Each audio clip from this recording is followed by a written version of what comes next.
Podcasting since 2005. This is the King of Podcasts radio network. kingofpodcasts.com. Beware, gentlemen. It's cuffing season, and women are looking to get your wallet.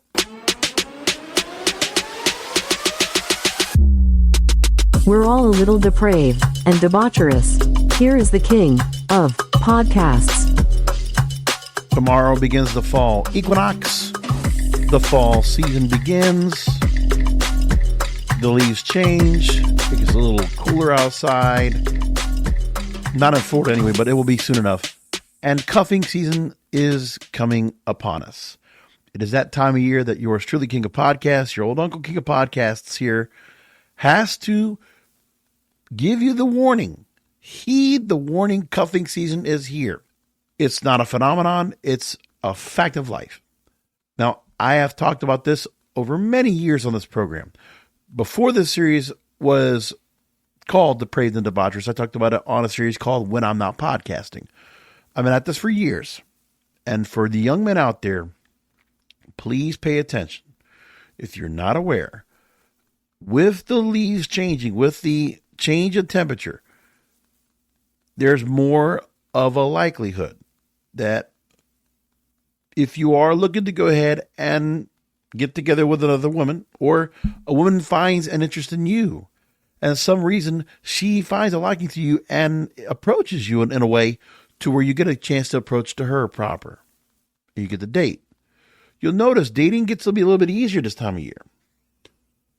Because the intent is, not all women, let's make sure we say that, but many women, this time of year, if they're single, they want to have somebody there to take them out, go out for a Halloween party, be their plus one, to maybe have somebody to go and take them over to your Thanksgiving dinner or their Thanksgiving dinner, to have a date for that, to have somebody buy them presents for Christmas and do all the Christmassy things, to be the girl that has a guy that she can be kissing when the ball drops on New Year's Eve. And then eventually a breakup happens on or before Valentine's Day. Now, I'm not saying that men are not susceptible to this too, and not suspect either. Absolutely it is. Women, you can also realize this can also go the same way. Cuffing season is a very real occurrence, and that's why I have to talk about it every year. This time of year, it's like the great pumpkin. You got to bring it up. So let me bring up a couple of times where I've brought it up over the years.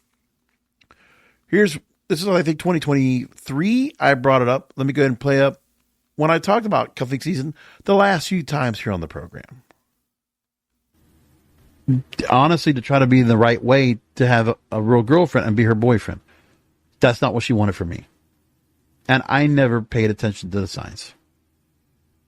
If I would have gone through this now, I probably would have gone out for the first time, saw the red flags, and got out. I would have wasted that one night out. I'm like, all right, nothing. Okay. See if she'll call me back. See if she actually kind of like comes in. I showed her a great time. Will she call me back or she'll ghost me? And, no, nothing like that. That was a girl I had told you about that was about an hour away from me. And it was a cooler night. And I remember she just wanted to hook up. But that was a thing where I thought something was going to go somewhere. But then by the time Christmas rolled around, I finally got in touch with her. And I was, very young, stupid, and very naive. This was the same one I said that when I only got to see her once, and I got to make out with her outside of a bar after we went out and had a nice dinner. It was just, I think she wanted to go and have sex that night. If there was anything that was going to happen, it was going to be that one night stand. I never paid attention to that. But I never got a reason as to why she never hit me back up.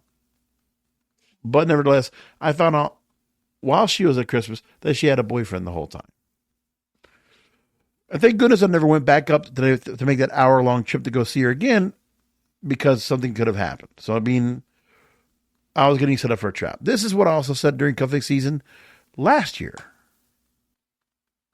But these are guys that are being like a little bit frat boys and kind of being like kind of bros, but they're also just in their own little rooms. They're not out to the bars or clubs. because that thing doesn't even happen anymore. They're not going out to concerts.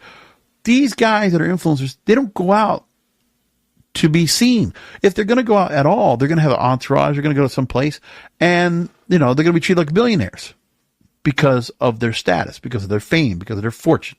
That's it. But they're not going to get anything out of that. I mean, the fact that they think that status is going to get them any girl that they want, that's going to be with them, and they're going to have a relationship, that's not going to happen. If they want to go and fuck around a little bit, go find a little bit of piece of tail, that's what they're going to be able to get. But there's delusion with delusion. The delusion of women that think that cuffing season, they're going to be entitled and they're going to get themselves the validation and the things that they want to fulfill this year's Halloween celebration or Thanksgiving or Christmas or New Year's or Valentine's Day. Fuck that. That's what I said. So it was during cuffing season we started seeing several prominent influencers out there showing off their girls, showing off their eye candy. Obviously, it was the troll, a little bit of getting guys to start feeling like, oh, look what's going on. Simping, becoming the new favorable tactic among men, even more so during cuffing season because it happens so much. And it's that area that really concerns me, and I just want to keep an eye out for the guys out there to help them avoid this kind of thing from happening. So first off, I want to take a story that came from a newspaper I never heard about, but this is a collegiate newspaper, the Post Athens. So the Post Athens is an independent student voice newspaper covering for Ohio University in Athens, Ohio. So a young lady brings up cuffing season. Cassidy McClurg, shout out to you. I am worried about what many refer to as cuffing season, the time when people scramble to find temporary romantic partners for the holidays, then break up in the spring. Dating during cuffing season is emotionally risky, often temporary, and ultimately not worth the baggage it brings. Correct, but we all fall into it. There are a lot of people that can catch yourself. Trust me, if you see unwarranted attention, unexpected attention from a girl, don't be surprised if it's that. Now, Cassidy here says, do not put yourself in this scenario. The gifts and companionship are nice during a lonely time, but the baggage is not. Plus, the sugar you will eat will be turned into a New Year's resolution you might not overcome. Emotional consequences when these relationships end in the spring often outweigh those fleeting comforts. Remember why you want to date and how long you've had the desire. Do you want to get to know someone, or do you want to have someone to do activities with? You can use cuffing season as a way to stay curious about love and how to navigate the most hectic of seasons with someone. If you feel that you're not ready to weave someone into your life, don't start trying this fall. I agree. I agree with Cassidy here. There are plenty of ways, she says, around dating during cuffing season, especially if you don't want to introduce someone new to your family or be introduced to someone else's family. So the thing is, for her, she wants to make sure that if she does date anyone, she wants them to be separate enough from her partner so that she doesn't have to play trivia at Christmas just to open a gift. Now, a few months back, I talked about Primal Dating, the book that came from Tim Ash. And I told you about that book, and it's still a book that you should absolutely go and find right now.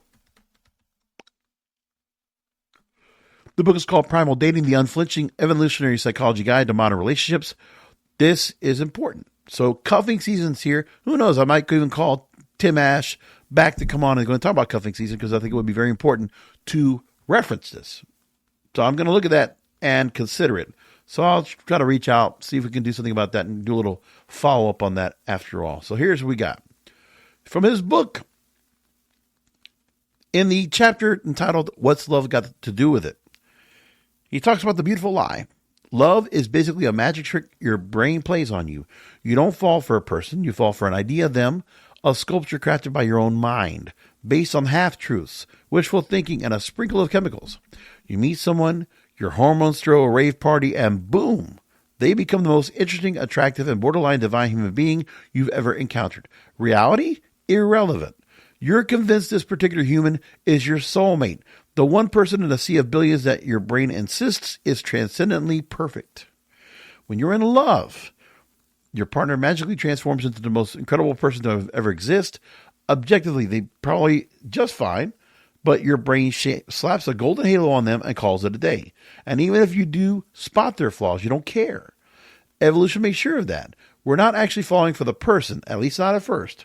We're falling for the hormone-distorted image of them.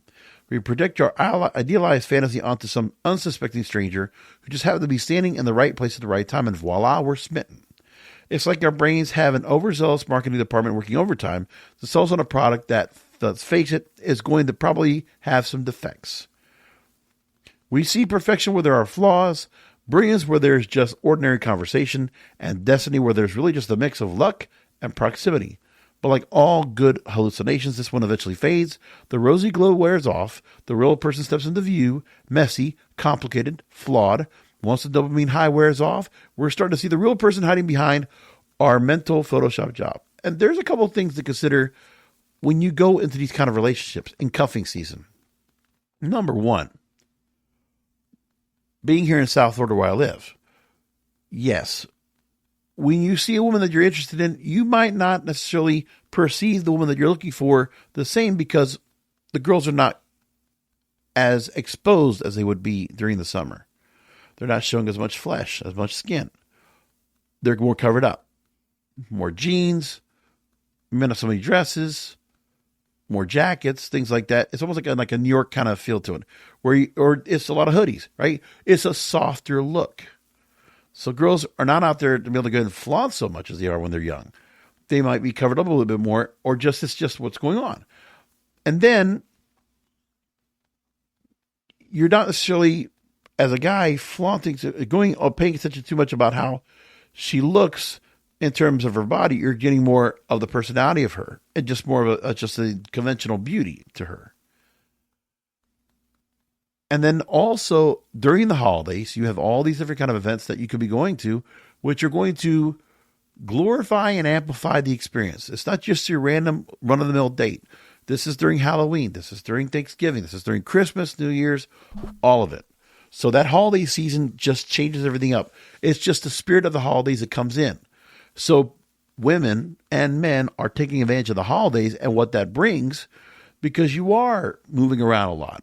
And the loneliness you'll feel in that time of year really amplifies. So you want something to work with in this space.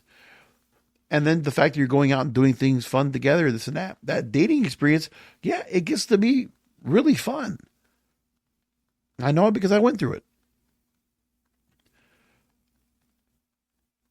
And so you might go to a Christmas party here and there. You might go to some other holiday party here and there. You never know. Plus, there's more time to get together because you can find excuses to make time to get together because there's not so much work. You got days off. You got some time in between. You got events going on.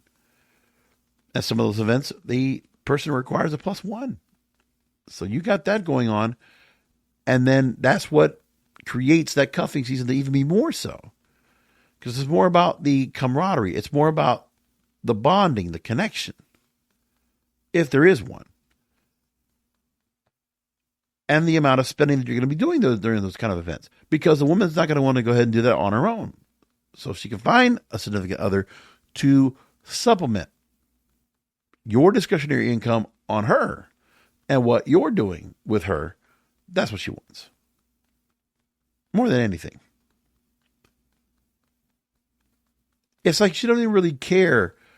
It's that this year, you're celebrating Halloween with her or Thanksgiving or Christmas. It doesn't really matter. It's like, what am I getting out of somebody this year? My own personal benefit. Another thing in the book, Primal Dating, that you should also take admission of is cracking the mystery to see if love is not just a one-time event. You meet, you fall in love, the end. But as a constant decision. Every moment you stay in a relationship is another vote in favor of it. But that also means people are always evaluating, consciously or not, whether staying is still the best option. And guess what? Women are often the ones leading the charge in ending relationships. Across cultures, women initiate divorces and breakups more often than men, especially if their partner loses financial stability. It makes sense evolutionarily Evolutionarily, because women have historically invested more in each child they bear, so they have higher standards. Men, on the other hand, tend to call it quits when youth and physical attractiveness start fading, because evolution never stops being appropriately superficial. There's a website I never saw before called Madame Noir that actually also talks about cuffing season and being the ultimate guide of cuffing season. So they go through a few things in here. So what to do during cuffing season. This is for an article that's targeting women of what to do. So with the right partner and a mutual understanding of the relationship, cuffing season can be a fun period. Embrace the smugness, whether it's cooking dinner together, binge watching holiday movies, taking long walks in the crisp autumn air. It's all about creating shared experiences that make those colder months feel warmer. Ice skating, holiday shopping, cuddling with a hot drink. Time for sharing comfort food, going on cute winter dates, attending a few holiday parties together. It's creating memories, bonding over shared warmth, making it a perfect time to get to know someone on a deeper level. And there's biology that goes behind this, by the way, because there are the winter blues that some people might get when the weather starts to change, a milder form of seasonal affective disorder. With reduced exposure to sunlight, serotonin levels can drop, leaving people feeling fatigued, down, and craving emotional comfort. And dating habits often shift as well as the weather cools. People are more likely to seek out short-term relationships or deepen existing connections during the colder months. Yeah, if you ever notice someone that you were interested in that comes back into your life, wants to come back into your life and reconnect and rekindle a relationship, that also happens during cuffing season. Keep that in mind as well. With less to do, people are naturally drawn to finding new ways to spend time. Having a partner to cozy up becomes much more enticing. The holiday season can make some people feel pressure to have companionship. Yahoo UK spoke with a psychotherapist, Debbie Keenan, talking about how during the winter months it gets colder and days get shorter. People feel lonely and more isolated because there's not much of having social interactions, and that people find partners so they can feel less lonely during the period. Winter's almost like the hibernation period. You're going out less. It's cold. It's rainy. A lot of social interactions, so there's not a lot of connection. Colder months, there's always a natural desire for connection and reassurance. You naturally look for comfort, stability, and connection. Even just having someone sitting with you on the sofa can feel reassuring. When your mind isn't as busy, it tends to wander, and that makes the idea of closeness even more enticing. True. And then cuffing season can also give you the chance to explore what you do and don't want in a relationship and see what feels right. So they think this is also a way to kind of evaluate if you get into yourself to a relationship and you can realize, okay, you're in one. Now, what do you like? What you don't like out of it? And you just bail. Yeah, that's really fun. The other thing, too, is that you're not going to, in cuffing season, there's not that much of a chance where somebody's going to be going away on vacation, things like that, because where things are. People are going to want to go and stay closer to homes, closer to family, closer to friends, because they feel an obligation to be here during the holidays. So you're going to have them here more available. Unless they're going away to family to be in the holidays with them, things like that. You never know. Here's the other part about the stigma of being single during the holidays. The holidays can put added pressure on people who aren't in relationships. Between family gatherings, festive events, constant streams of couples-centric imagery, easy for single people to feel like they're missing out. And that's where I used to feel like, too, where if I was single during the holidays, I used to be miserable from it. One of the nights I would feel the most miserable possible would be New Year's Eve. Because that used to bother me a lot when I used to go and celebrate New Year's Eve. I don't anymore. But it was one of those things that really did bother me a lot. So here's some signs that Debbie Keenan actually gives about if you are someone who's trying to want to date you only in wintertime. One is they take a day or more to reply to your texts. Well, it doesn't sound like there's much of a difference, right? When you're out together, they seem distracted or uninterested, looking everywhere but at you. They're quick to check their phone, but it pings instead of staying present with you. You notice the connection doesn't feel authentic and your gut tells something's off. Doubts keep coming up and deep down you're unsure whether to trust them. Things like that are red flags. But that's every time of year, as a matter of fact. And by the way, another interesting thing is it's not just the same in America. Because when you go to other parts of the world, we get a switch. Okay? Because when the colder months come up opposite of us, say in April and May and June, that's cold for Australia, New Zealand, that South Africa, other areas. And so cuffing season goes the same way around. It's just, south of the equator, it's a different type of cuffing season. So it still happens there as well. But I'm only working about, north of the Tropic of Cancer. So sorry, but that's what I have to work with. It's my hemisphere. Okay. Thank you very much. So cosmetology India brings up that this time of year is the September-October rut. So much like how Valentine's Day is a time when you start seeing people and relationships start breaking up, or would be breaking up in Valentine's Day, it happens here. When it happens the opposite. The end of cuffing season is beginning in areas like India because it's that time of year. The September-October rut, an unspoken breakup season no one saw coming, or also peak Virgo season, which brings clarity, analysis, and ruthless logic. Couples run on seasonal energy the way playlists do. Summer is peak soft launch season. So for them, it is the cuffing season, fleeting romance, iced coffees, beach nights, the summer love mindset. But September, sometimes October, become the quiet cutoff point. Beach waves get swapped for work deadlines, hot girl summer glow gets sidelined by festive season prep, and the fantasy fizzles out as quickly as it began. Well, it's there. India is still like a here. But there is the opposite over there when you change the equator. It really is. So what they're talking about here is cuffing season comes in the result of a relationship that you're in or somebody that you're with, and you're making the switch off of like, okay, we're going to do something else. Because for cuffing season, I don't want to be with this person while cuffing season's going on, while the holidays show up. That's what they're talking about here in this Cosmopolitan article. Do I actually want to spend Christmas and New Year's with this person? Q spirals about the state of a relationship or situationship. Once the haze of summer wears off and reality, work, stress, exams, festive family obligations creeps in, so does doubt. Long-term panic sets in. If I break up now, I don't have to spend Christmas, New Year's Eve, Valentine's Day with them. So then the short-term panic of who will I spend these days with? Enter cuffing season. I never really thought about it like that, but yes, it's absolutely true.